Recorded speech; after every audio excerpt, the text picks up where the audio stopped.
අයිබෝන් ආමික තුලා ඉන්නේ ෆ්ලයිවිත් මේ YouTube channel එකෙන් ගෙන තවත් වීඩියෝයක් එක්ක. ඒවියේෂන් ඉතිහාසයේ තවත් කළු පැල්ලමක් එකතු කරන සිද්ධියක් මීට පැය කිහිපයකට කලින් සිද්ධ වෙනවා. මේ විදිහට අනතුරක් ලක් වෙන්නේ එයා ඉන්දියා සමාගමට අයිති ඉන්දියාව ඉඳගෙන එංගලන්තේ දක්වා යාම නියමිත වෙලා තිබිච්ච Boeing හොඳ රහගන්න 787-8 කියන එයාක්‍රාෆ්ට් එකක්. මේ එයාක්‍රාෆ්ට් එක ටේක් ඔෆ් කරලා මිනිත්තුවක් දෙකක් වගේ කාලයක් ඇතුළත මේ එයාක්‍රාෆ්ට් එක ක්‍රෑෂ් වෙනවා විතරක් මේ විදිහට ක්‍රෑෂ් වීමෙන් එක පුද්ගලයෙක් හැර අනිත් 241 දෙනෙක්ම ජීවිතක්ෂයට පත් වෙනවා. ඒ විතරක් නෙමෙයි මේ විදිහට මේ එයාක්‍රාෆ්ට් එක ක්‍රෑෂ් වෙන්නේ වෛද්‍ය නේවාසිකාගාරයකට. මම මේ වීඩියෝ සකස් කරන වෙලාවෙත් 5 දෙනෙක් විතර මේ වෛද්‍ය නේවාසිකාගාරයේ ඇතුලේ ඉඳලා ජීවිතක්ෂයට පත් වෙලා තියෙනවා සහ තවත් ලොකු පිරිසක් රෝහල්ගත කරලා තියෙනවා. ඉතින් ඊටමත් ඛේදනීය සිද්ධියක් ඒ වගේම ඩ්‍රීම් ලයින් එකක් තමයි මේ විදිහට අනතුරට ලක් වෙලා තියෙන්නේ. ඉතින් අපි කතා කරමු මේ අනතුර කොයි වගේද සිද්ධ වුනේ සහ මේක පිටිපස්ස තියෙන හේතු කාරණා මොනවද කියලා. ඔය එකතු වෙලා ඉන්නේ Fly with me YouTube channel එකත් එක්ක. ශ්‍රී ලංකාවේ වැඩිම පිරිසක් එකතු වෙලා ඉන්නේ Aviation YouTube channel එක තමයි Fly with me කියන්නේ. ඔයා වැරදිලා හරි අරුත් කරේ නම් මතකතු පල්ලතේ subscribe button එක press කරන්න වගේම like එක සහ මේ වීඩියෝ දාන්න. තවත් විස්තර ඔයා මට වඩා දන්නවා ඇති. ඒවා අපි කතා කරමු පල්ලෙහා තියෙන comment section එකේ.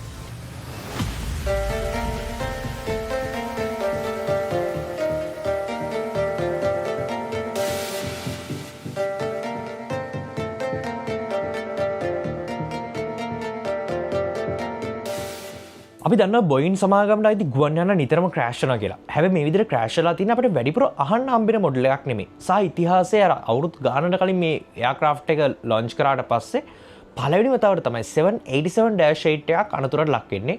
සහ මම මේක හොයලා බැලුවා මට වෙන විස්තර හොයාගන්න බැරි වුණා. මේක ඩ්‍රීම් ලයින් එකක්. හැබැයි කොහොම වුණත් අන්තර්ජාලයේ මේ එයා ඉන්දියා සම්බන්ධයෙන් කික කතා තියෙනවා සහ මේ එයාක්‍රාෆ්ට් එක ගැන වෙන පැසෙන්ජර්ස්ලා අප්ලෝඩ් කරපු වීඩියෝස් බලා ගන්න හම්බෙනවා.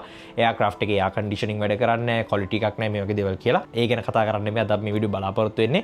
කවුරුත් වීඩියෝ අවසන් වෙනකන් ඉන්න මොකද මම කතා කරනවා ඇත්තට මේ අනතුරට හේතු වෙන්න පුළුවන් මොන හේතුද කියලා. ඉතින් එයා ඉන්දියාවල සඳහන් කරන විදිහට මේ එයාක්‍රාෆ්ට් එක ගොඩක් වෙලාට පාවිච්චි කරලා තියෙන ගොඩක් දුර ගමන් සේවා වලට විතරයි. ඒ කියන්නේ ඉන්දියාවේ ඉඳන් ගොඩක් ලොකු ඩිස්ටන්ස් එකක් තියෙන දෙකක් ජපාන් එහෙම නැත්නම් UK මේ වගේ ඩෙස්ටිනේෂන්ස් වල විතරයි කියලා සඳහන් කරලා තියෙනවා. ඉතින් මේ එයාක්‍රාෆ්ට් එක අද 1:30ට විතර අහමදාබාද් ගුවන්තොටුපළෙන් ටේක් ඔෆ් කරලා තියෙනවා. ඉතින් මේ ටේක් ඔෆ් කළ තප්පර කිහිපයක් ඇද්දී ඉනිෂියල් ක්ලයිම්බ් එකේදී කියන්නේ පළවෙනි වතාවට අපි දන්නවා එයාක්‍රාෆ්ට් එක ටේක් ඔෆ් කරාට පස්සේ මේ ගැන කලින් වීඩියෝස් වල කතා කරලා තියෙනවා යම්කිසි එයාට අවශ්‍ය කරන උසකට යනවා ඉනිෂියලි ක්ලයිම්බ් එකක් තියෙනවා. මේ ඉනිෂියල් ක්ලයිම්බ් එකේදී අඩි 625ක් අඩි 625ක් කියන්නේ ගොඩක් පුංචි වගේ.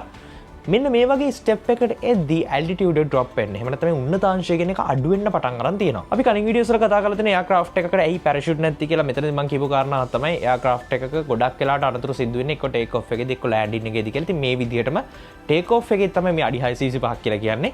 මේ වෙලාවේදී මේකේ තියෙන ඇල්ටිටියුඩ් එක අඩු වෙන්න පටන් ගන්න තියෙනවා. මේ විදිහ එයාක්‍රාෆ්ට් එකේ ගොඩක් වද එක්ස්පීරියන්ස් පයිලට්ස්ලා ඉඳලා තියෙනවා. මේ ක්ලයිම්බ් එක අතරතුරේදී මේඩේ කෝල් එකක් එයා ට්‍රැෆික් කන්ට්‍රෝල් එකට පයිලට්ස්ලා විසින් සිදු කරලා තියෙනවා. මේඩේ කෝල් එක කියන සරලවම එයාක්‍රාෆ්ට් එකේ තියෙන යම්කිසි ප්‍රශ්නයක් ගැන දැනුවත් කිරීමක් සිද්ධ කරන්න කොහොමද මේ මේඩේ කෝල් එක ඉවර වෙනවත් එක්කම එයා ට්‍රැෆික් කන්ට්‍රෝල් එක සහ එයාක්‍රාෆ්ට් එක අතර තියෙන සියලු සම්බන්ධතා එන්න හිටිනවා.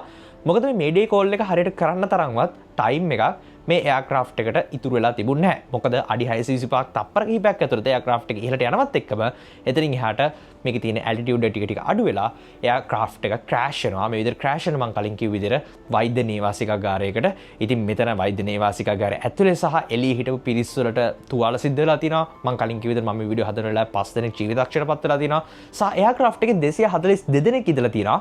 මොළෙම නිවුස් එක ආවේ හැමෝම ජීවිතක්ෂයට පත් වෙලා කියලා. හැබැයි එක්කෙනෙක්ට හැකියාව ලැබිලා තියෙනවා මේකෙන් එළියට එන්න.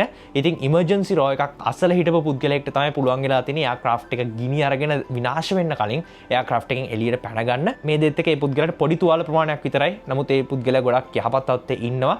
නමුත් ඉතුරු 241 දෙනා මම හිතන්නේ පැසෙන්ජර්ස්ලා 230කට විතර ආසන්න පිරිසක් මේ එයාක්‍රාෆ්ට් එකේ ඉඳලා තියෙනවා. ඉතින් මේ සියලු දෙනා ජීවිතක්ෂයට පත් වෙලා තියෙනවා. එයාක්‍රාෆ්ට් එක ගැන කතා කරද්දී 2014 ජනවාරි වල වගේ තමයි එයාක්‍රාෆ්ට් එක ඉන්දියාව වලට හම්බෙන්නේ. ආසනශක අවුරුදු 11ක් ෆ්ලයිට් අවර්ස් 41000ක් විතර තියෙන එයාක්‍රාෆ්ට් එක. හොඳම දේ තමයි මම අර කලින් කිව්ව විදිහට Boeing 787-8 එයාක්‍රාෆ්ට් එක මේ වගේ ගොඩක් ෆේටල් ක්‍රෑෂ් එකක් වෙච්ච පළවෙනි අවස්ථාව මේක. ඉතින් මේක නිසා බොයින්ලා විතරක් නෙමෙයි මේ විදිහට එයා ඉන්දියා සයිඩ් එකෙන් ඉන්දියාව පැත්තෙන් ගොඩාක් විමර්ශන යනවා මේක කොහොමද සිද්ධ වුනේ කියලා. නම් Fly with me YouTube channel එකේ අපි තාමත් ඉක්මනට මේ ක්‍රෑෂ් එක ගැන කතා කරලා අපි කතා කරලා බලනවා මොනවද මේකට තියෙන හේතු කියලා. නමුත් මම මේ කියන කතා සහ මේ තියෙන විස්තර හැම දෙයක්ම උපකල්පනය කරපුවා සහ අන්තර්ජාලයේ තියෙන විවිධ මූලාශ්‍ර වලින් අරගත්ත දේවල් තාම මේ ක්‍රෑෂ් එක සම්බන්ධයෙන් හරිම හේතුවක් කන්ෆර්ම් කරගෙන නැහැ. නමුත් අපි කතා කරමු මේ වගේ ක්‍රෑෂ් එකක් වෙන්න පුළුවන් හේතු මොනවද කියලා. අපි දන්නවා එයාක්‍රාෆ්ට් එක ෆ්ලැප්ස් ස්ලැට්ස් කියලා જાති තියෙනවා. මේක ගැන අපි කලින් වීඩියෝස් වල කතා කරලා තිනවා. මේ දේවල් හරියට කන්ෆිගර් කරලා නැති වෙන්න පුළුවන්කම තියෙනවා මේ ටේක් ඔෆ් එකේදී. ඊට අමතරව ලෑන්ඩින් ගියර් එක හරි වෙලාවට රීට්‍රැක් කරාද කියලා ප්‍රශ්නකුත් තියෙනවා. මේ ෆ්ලැප් ස්ලැට්ස් වගේ දේවල් හරියට සෙට් කරලා තිබුණ නැත්නම් ඒ එයාක්‍රාෆ්ට් එක අවශ්‍ය කරන ලිෆ්ට් එක හම්බෙන්නේ නැහැ. අපි හොඳින් බැලුවොත් අපිට පේන දේ තමයි මේ එයාක්‍රාෆ්ට් එක ක්‍රෑෂ් වෙන්න කලින් පවා ඒ එයාක්‍රාෆ්ට් එකට ටයිම් එකට සාපේක්ෂව අවශ්‍ය කරන ඇල්ටිටියුඩ් එක ලැබිලා නැහැ වගේ දෙයක් පේනවා. ඉතින් ඒක නිසා අපිට හිතන්න සිද්ධ වෙනවා මේ ටේක් ඔෆ් ප්‍රොසෙස් එකේදී යම්කිසි වැරද්දක් සිදු වෙලා තියෙනවා කියලා. දෙවෙනිට වෙන්න පුළුවන් දේ තමයි එන්ජින් හෝ පවර් ෆේල් එකක් වෙන්න පුළුවන්. සමහරකට ටේක් ඔෆ් ප්‍රොසෙස් එක ඇතුළතදී එන්ජින් ෆේල් එකක් හරි පවර් ෆේල් එකක් කරනොත් මේ වගේ දෙයක් සිදු වෙන්න chance එකක් තියෙනවා. ඉන්ටර්නෙට් එක පොඩ්ඩක් රිෆර් කරන් යද්දී මට තවත් ඉන්ටරෙස්ටිං හේතුවක් බලා ගන්න පුළුවන්. ඒ තමයි කාගෝ වේට් එක. එහෙම නැත්නම් එයාක්‍රාෆ්ට් එකේ ඕවරෝල් වේට් එක.